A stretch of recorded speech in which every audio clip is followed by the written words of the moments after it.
Thank you, Mark. Good morning, everyone. We can go ahead. Yeah, we have the first slides up. That's terrific. There we go. Okay.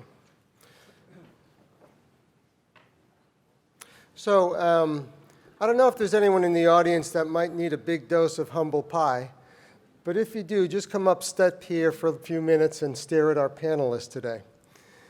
These are people who I had looked up to for my whole career, who I had learned much from, who I had asked for advice from time to time.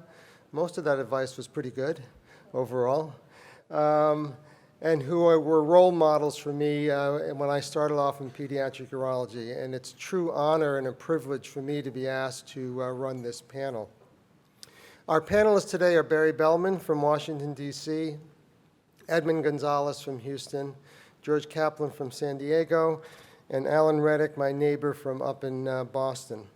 Now, I can't imagine how many hypospadias repairs have been collectively done by this group. I can only think that there are thousands upon thousands.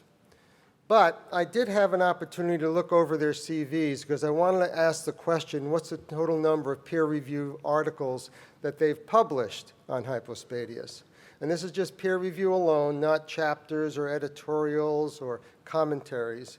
But going through their CVs, which took a few hours one afternoon, I determined that there are 84 publications that this group has provided in a peer review fashion on hypospadias. Talk about contributing to pediatric urology and contributing to our knowledge base on how we deal with hypospadias from a technical standpoint. These guys really have done it all.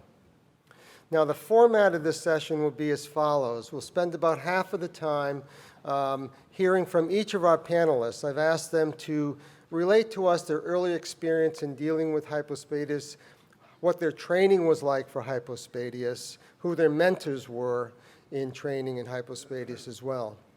And that'll be about 5 to 10 minutes for each of them. And then I've posed some questions to them, which I've sent to them ahead of time.